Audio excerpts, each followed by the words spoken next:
আল্লাহর সাথে গিয়ে দিদার করা সম্ভব হয়েছে।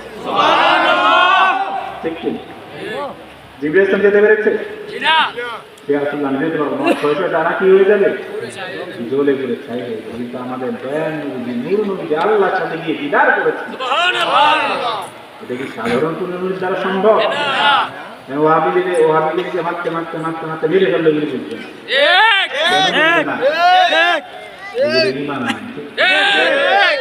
আর আমরা যারা আমাদের যাদের ইমান আছে, মূর্খ যদি আমরা হই, এ বি সি ডি সরে সরে সিডি আলিফ বা তা আছে এগুলো যদি না পারি, যার ইমান আছে একবার মূর্খ হলেও দেখা যাবে নবীজির সম্মান বলতে দেরি, সে মানতে দেরি করবে।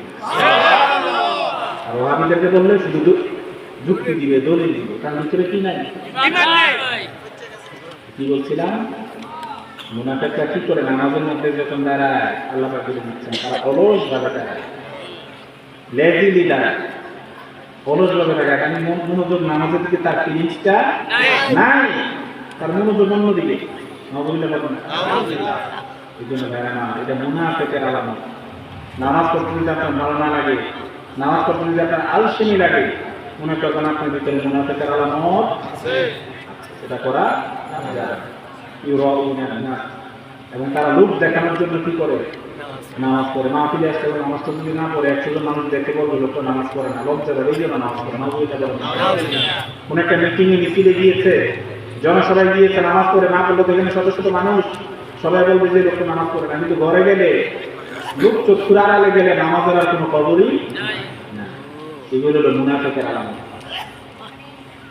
যে ব্যক্তি প্রকৃত নামাজি, সে মানুষের সামনে নামাজ পড়বে, আড়ালেও নামাজ পড়বে। ঠিক কি না? এবার আল্লাহ বলে দিয়েছেন, ওয়ালা ইয়াযকুরুনাল্লাহা ইল্লা ক্বালিলা। মুনাফিকের আলামত হলো তারা আল্লাহর জিকির অনেক কম করবে। নাউযুবিল্লাহ, আল্লাহর জিকির অনেক কম করবে। নাউযুবিল্লাহ, মুনাফিকের আলামত। নামাজের মধ্যে লেজিলি দাঁড়াবে, আমাদের মধ্যে মনোযোগ থাকবে না, আর আল্লাহর জিকির অনেক কম করবে। আমাদের সাহাবী দরবারের বিরুদ্ধে আছে, আমরা আল্লাহর জিকির বেশি করি না কম করি? কথা বলেন, বেশি না কম? এই হাদিস শরীফ পড়ে আমি শেষ করে দিচ্ছি 2-3 মিনিটের মধ্যে। তিরমিজি শরীফ হাদিস, আমরা বয়ানের জন্য রাহিমাহুল্লাহ, লা তাকুমু সাআতু হাত্তা লা ইউকালা ফিল আরদি আল্লাহ আল্লাহ সুবহানাল্লাহ, সুবহানাল্লাহ। হাদিসে আল্লাহ আল্লাহ কয়বার এসেছে? 2 বার। আমার মনে হয় 1 বছর, 9 বছর, 10 বছর হতে পারে, কম বেশি হতে পারে। আমরা একটা কথা বলি, একটা গিফট দিই কাউকে, কি বলি? আল্লাহ জিকিরের হাদিয়া। জি, গিফট দেওয়া কি সুন্নাত? তাহাদ্দু তাহাদ্দু। তোমার নবী বলেছেন কি, তোমরা এক অপরকে হাদিয়া বিনিময় করো, তাহলে তোমাদের মধ্যে ভালোবাসা বেড়ে যাবে। সুবহানাল্লাহ। আমাদের মধ্যে হিংসার শেষ নাই, গীবতের শেষ নাই, চগলখড়ির শেষ নাই। তো এই জন্য নবী কি বলেছেন, হাদিয়া দাও, তাহলে তোমাদের মধ্যে ভালোবাসা বেড়ে যাবে। আমি যখন কাউকে কোনো হাদিয়া দিই, আমরা কি বলি? আল্লাহ আল্লাহ জিকিরের হাদিয়া।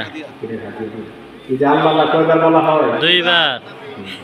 আমাদের নবী কি বলেছেন, লা তাকুমু সাআতু হাত্তা লা ইউকালা ফিল আরদি আল্লাহ আল্লাহ।